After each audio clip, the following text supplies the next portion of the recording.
This program is rated PG. It contains themes and scenes which may not be suitable for very young audiences. Parental guidance is advised.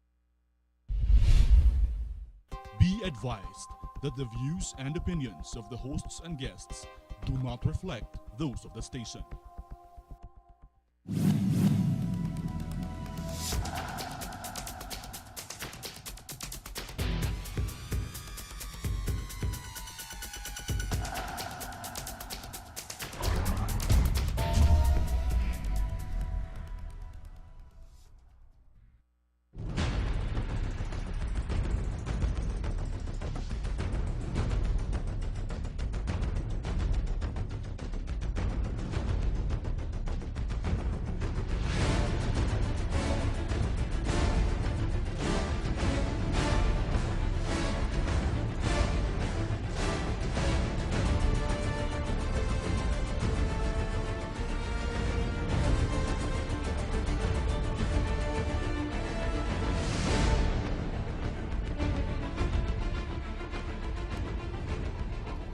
Philippines, good evening. Tisba Al-Kair, kay Falhal, Bismillahirrahmanirrahim, Assalamualaikum warahmatullahi ta'ala wabarakatuh.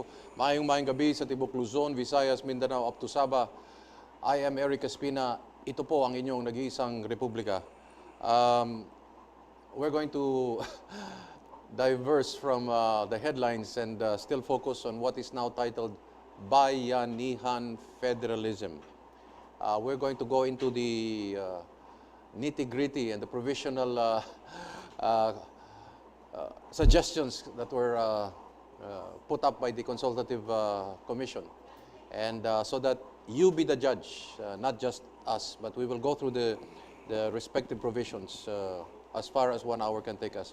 We're very fortunate to have none other than Ferdie Pasion of Nat-Fil, the chair of the Nat-Fil. Good evening, Ferdie. Good evening to everyone. Good evening, Councilor Eric Espina, and at the same time, General Eric Espina. Yes. Ipakita natin yung yung proposal para naniniwala ito. sila talaga na yan ang pag-uusapan natin.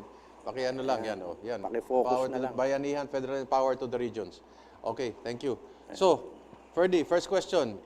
Bakit naging bayanihan? Why is this bayanihan? Hindi ba dapat bayanihan talaga ito?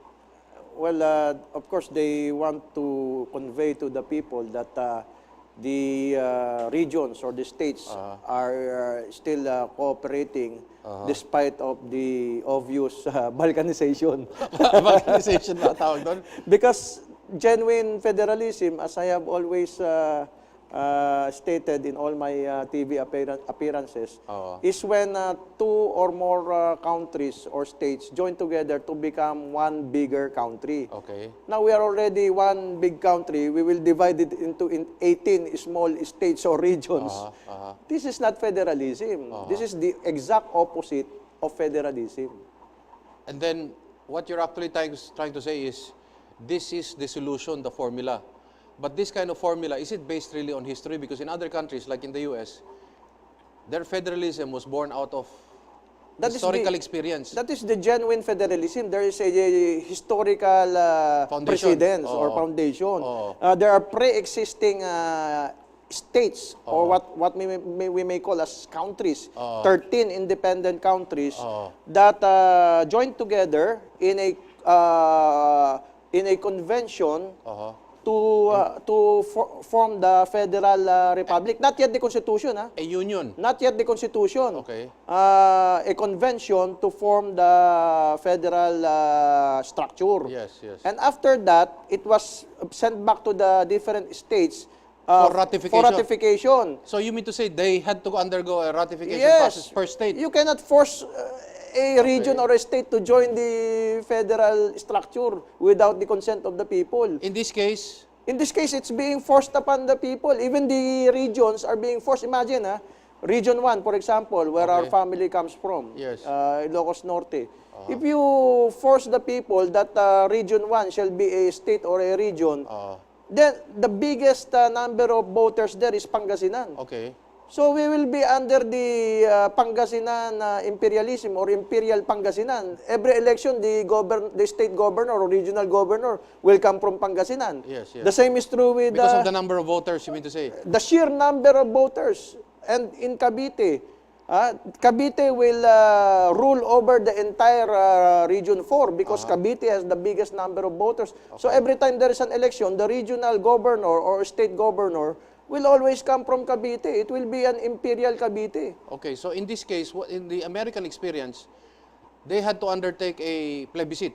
Yes, asking the people if they want to join the union. Now, the reason why they wanted to form this federal government was because of a common threat, which was the British. Yes. So this was in reaction to an actual threat. Yes, that's why federalism is a solution for a country to become bigger, to one country, to form one country out of several countries so that it will be bigger and stronger. And but in this case, we will be smaller, 18 small states or regions, and weaker, prone to colonization by another country. By foreign countries? Yes. Okay. Now, let me ask you, they had a plebiscite per state. Does that presume they had their own state constitutions, therefore? Yes, I believe. Yeah, because when they founded each colony, they had some sort of a constitution there. They had to form the constitution. That's why they were practically, for all intents and purposes, independent countries. Sovereign countries. 13 independent sovereign countries that realized that there is a British threat. Therefore, they have to form the union. After the ratification by all the states, that's the time that they formed the Constitution. And that's why they were not called Americans then, when they were still 13 independent states. They were, ang nadinig ko, merong Californian, Texan, New Yorker, ganun, no? So they were not actually called Americans at Rhode that time. Islanders. Yes, okay. So, in this case, it's the reverse. Yes. Okay. Now, it says power to the regions. Baka naman ito, totoo na talaga ito because we are really devolving power and money to the regions. What can you say?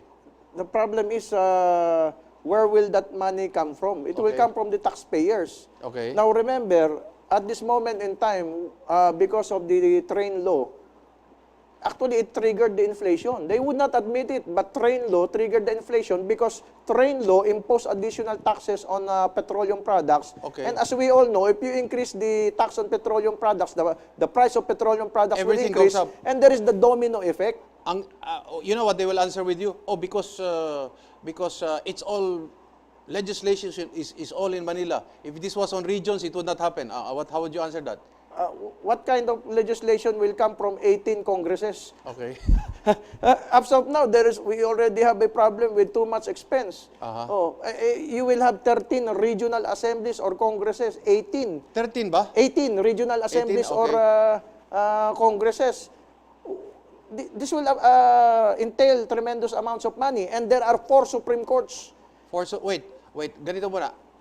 We have 1 Supreme Court today. Yes. Under this proposal, how many Supreme Courts? There will be 4 Supreme Courts. 1 Supreme Court, 1 Supreme Constitutional Court, 1 Supreme Administrative Court, and 1 Supreme Electoral Court. And then there will be respective Supreme Courts in each of the 18 regions and 18 courts of appeals in each of the respective regions. Okay, let's spoon feed our public, no? So you're saying from 1 Supreme Court, there will be 4. Yes. How many justices sa isa? 15. 15. And then what I heard dito in the 4 Supreme Courts, there will be 42? 42 justices. Yes. That's what if I'm correct. Is that right? Yes, that's a tremendous bureaucracy. And each Supreme Court will have its own building, its own personnel. Its own building, its own... Okay, wait. Meron pa ditong adjudicative function and administrative function, siyempre, per Supreme Court.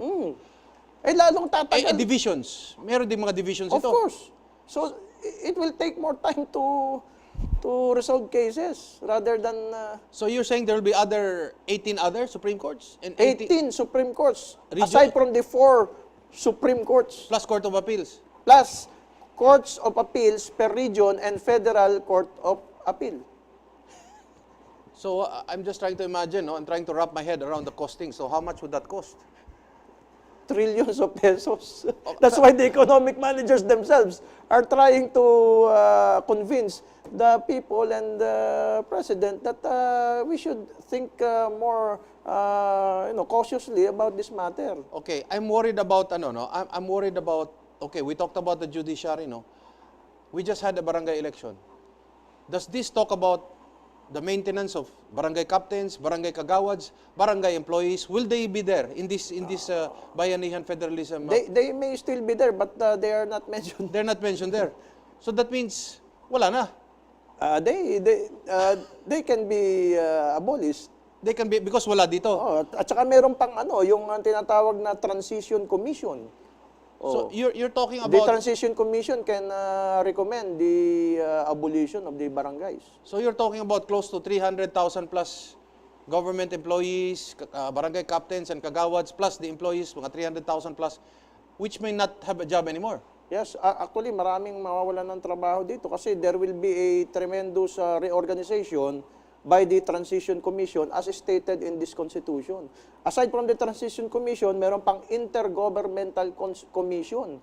Tapos, bawat state pwede magkaroon ng Civil Service Commission, COMELEC, Commission on Audit, Commission on Human Rights, Ombudsman Commission, Competition Commission. So this is like a duplication, triplication of all the national agencies down the level already. Redundancies. Okay, sige. Let's look at the overall view and then we'll go into the provisional. In terms of national employees now, tama ba yung sinasabi nila close to 1.3 million national employees will be removed of a job?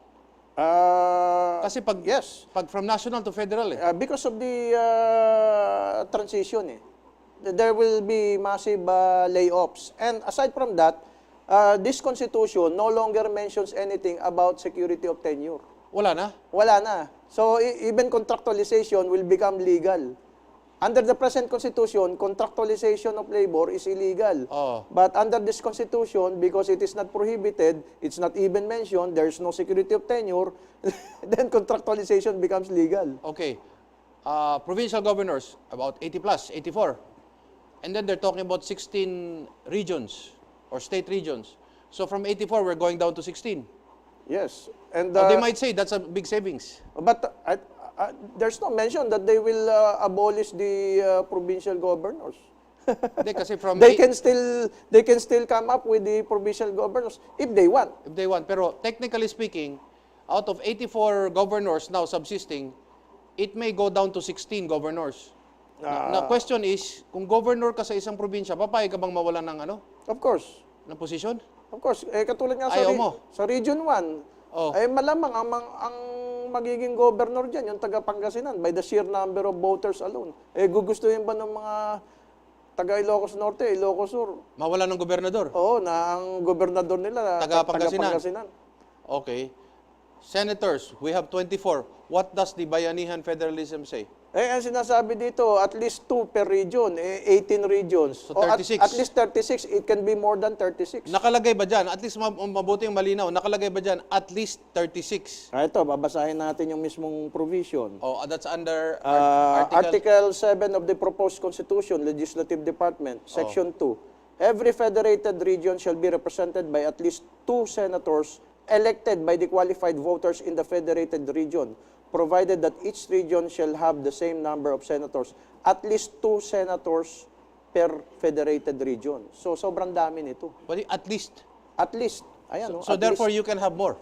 Yes. That's the implication of that, di ba? Yes. That's why may proposal, sa batas na lang, next year, sa botohan natin, 8 senator from Region 1 to Region 8, yung 4 general. Sa 2022, 8 senator from Region 9 to Region 16, including Bangsamoro, yung 4 general. Para hindi na kailangan ng federalism. And anyway, that's a different proposal. We're going to return after a few reminders and we'll look at the numbers now on the lower house. How does it figure out in the Bayanihan Federalism Naku, grabe.